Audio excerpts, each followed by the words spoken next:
a loud scream, the metallic grind of wheels, then silence. What should have been moments of joy turned into scenes of chaos.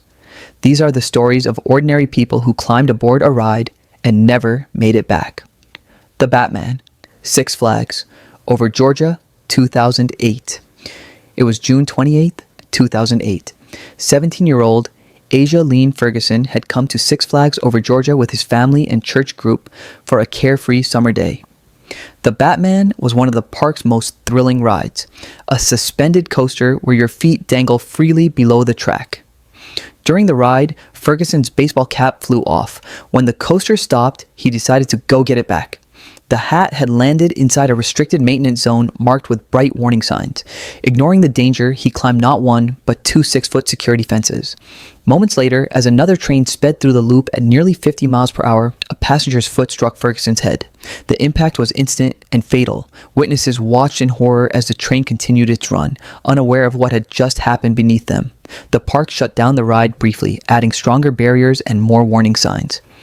But for those who saw the accident, that summer day at Six Flags would never feel the same again. The Big Dipper, Battersea Park, London, 1972. May 30th, 1972. Battersea Fun Fair was bursting with life. It was a bright afternoon at the start of the school holidays, and kids lined up for one of the park's oldest attractions, the Big Dipper. 31 passengers filled the wooden coaster's 3 cars as it began its slow climb up the hill. But at the top, something went wrong. The haulage cable snapped, and the train rolled backward down the incline. The brakemen tried to engage the emergency system, but nothing responded. The safety devices meant to stop a rollback weren't even working. The train gained speed, flying into a curve it was never meant to take in reverse. The wooden track splintered under the pressure. The first car derailed, smashing through the barrier and plummeting 15 feet. The cars behind followed. 5 children were killed instantly. 13 others were left critically injured. Hours later, a teenage survivor standing on a wooden walkway fell to her death when the platform gave way beneath her feet. Investigators uncovered 66 separate safety violations. Many of the ride's parts were old, corroded, or completely missing. Battersea Fun Fair never recovered, closing just 2 years later. The Shockwave, King's Dominion, 1999. August 23rd, 1999. Timothy Fan and his friend arrived at King's Dominion in Virginia to try out something new. The Shockwave, a stand-up roller coaster that strapped riders upright with shoulder harnesses and waist locks. But once the ride began, witnesses noticed Fan shifting awkwardly in his seat. Somehow, he managed to slip one arm free from his restraint. As the train sped through the course, his body twisted dangerously sideways. When the coaster hit a sharp curve at high speed, the G-forces became too much. Fan was thrown from his seat, hurled more than 40 feet onto a metal walkway. He died instantly. When the train rolled back into the station, his restraint was still locked tight. The investigation concluded that Fan had intentionally loosened himself mid-ride, something the designers never imagined a rider would attempt. The Mindbender, West Edmonton Mall, 1986, June 14th, 1986. The West Edmonton Mall was filled with laughter and flashing lights. Deep inside the indoor amusement park stood its crown jewel, the Mindbender, a triple-loop steel roller coaster touted as one of the safest and most thrilling in the world. That night, 4 friends climbed into the last car of the train. As they completed the second loop, a horrifying sound echoed through the air. 4 bolts in the wheel assembly had sheared off. The final car began to shake violently before jumping the rails. The passengers' lap bars gave way, and all 4 riders were thrown nearly 30 feet to the concrete floor below. 3 died instantly. The 4th, Rod Chico, survived but with shattered legs, ribs, and spine. Investigators later found that the bolts had loosened over time, unnoticed during maintenance checks. The Mindbender remained closed for months while engineers redesigned its safety system. When it reopened, seatbelts and anti-rollback devices became standard. The Big Dipper, Krug Park, Nebraska, 1930. July 24th, 1930. The Big Dipper at Krug Park in Omaha was the pride of the local fairgrounds, a classic wooden coaster that had thrilled visitors for years. That afternoon, 23 people boarded for a ride under the summer sun. As the train climbed the first hill, a single bolt in the braking mechanism came loose. It jammed the wheel assembly, forcing the first car off the track. It smashed through the guardrail and dropped 35 feet, dragging the remaining cars behind it. 4 passengers were killed instantly. 19 others were badly injured. The park descended into chaos as panicked crowds blocked ambulances from reaching the site. A later investigation revealed that the accident had been entirely preventable. The faulty bolt had gone unchecked for weeks. Attendance at Krug Park plummeted, and the park eventually closed for good. For years, roller coasters were banned in Omaha. The Matterhorn Bobsleds, Disneyland, 1984, January 3rd, 1984. Dolly Young, 48, visited Disneyland with friends for a day of fun and nostalgia. She boarded the Matterhorn Bobsleds, a twisting, high-speed ride through an artificial mountain. Halfway through, Young was somehow ejected from her sled. On the parallel track, another bobsled sped toward her. The riders thought the figure on the track was a mannequin, until their sled struck her. The collision was fatal. When her empty sled arrived back at the station, operators immediately shut down the ride.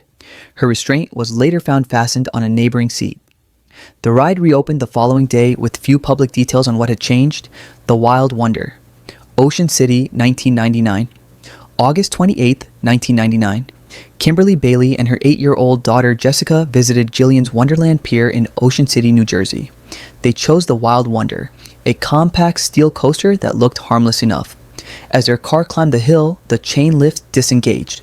The car rolled backward down the incline, gaining speed before slamming into the boarding platform.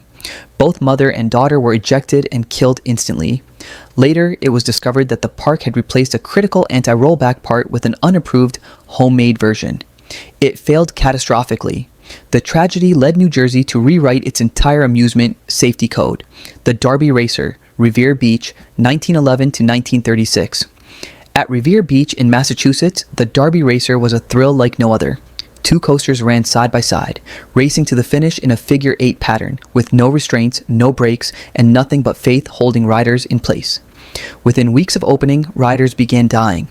One man was thrown from his car, another, the company's treasurer, was killed while lecturing passengers on safety. Despite these deaths, the ride stayed open for decades.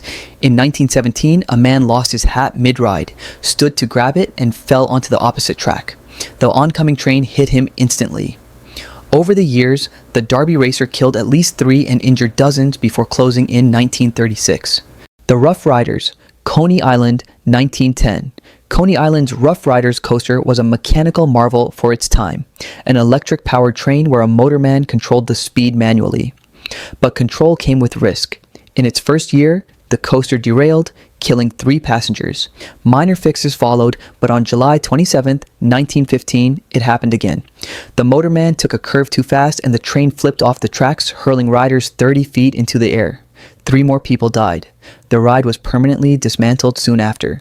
The repeated failures of the Rough Riders led to the first formal safety laws for amusement rides in New York. Fujin Raijin II, Expoland, Osaka, 2007. May 5th, 2007, Children's Day in Japan. Expoland was full of families when the Fujin Raijin 2 coaster set off for another run. Among the riders was 19-year-old Yoshino Kogawara. Midway through the ride, passengers heard a deafening crack. The second car tilted violently. The wheel axle had snapped. Kogawara was thrown against the guardrail and killed instantly. The investigation uncovered staggering negligence. The coaster hadn't undergone full maintenance in over a decade. The part that broke had been due for replacement 15 years earlier. Attendance plummeted and Expoland never recovered. Son of Beast, Kings Island, 2000 to 2009. When Kings Island unveiled the Son of Beast in 2000, it was the tallest and fastest wooden coaster ever built. But the ride quickly earned a darker reputation. Cracked supports, rough track segments, and violent shaking injured riders year after year. In 2006, a support beam snapped mid-ride, injuring 27 passengers. After a brief reopening, another woman suffered a brain injury in 2009. That was the end. The ride was closed permanently and later demolished, leaving behind a legacy of design flaws and lawsuits. The Cobra, Tivoli Friheden, Denmark, 2008 to 2022. The Cobra was meant to be Tivoli Frieden's signature attraction, a massive looping coaster built for adrenaline seekers. But even before opening, it had problems. In 2008, its front car detached, injuring 4. 14 years later, on July 14, 2022, the rear car broke free again. A 14-year-old girl was thrown and killed instantly. The ride was dismantled the next day. The Quimera, Mexico City, 2019, a la Feria Chapultepec. Mágico in Mexico City, the Quimera coaster promised 3 loops of pure excitement. But on September 28, 2019, the final car derailed mid-turn, flipped upside down, and detached completely. 2 young men died instantly. 2 women were injured. The investigation found a fractured axle component, worn from years of poor maintenance. Authorities shut down the park for good soon after. Every year, millions of people step onto roller coasters seeking excitement, but for a few, that thrill becomes their final moment. If you enjoyed this video, don't forget to subscribe, like, and share to support the channel. And if this kind of dark history fascinates you, tell us in the comments what story you'd like to see next.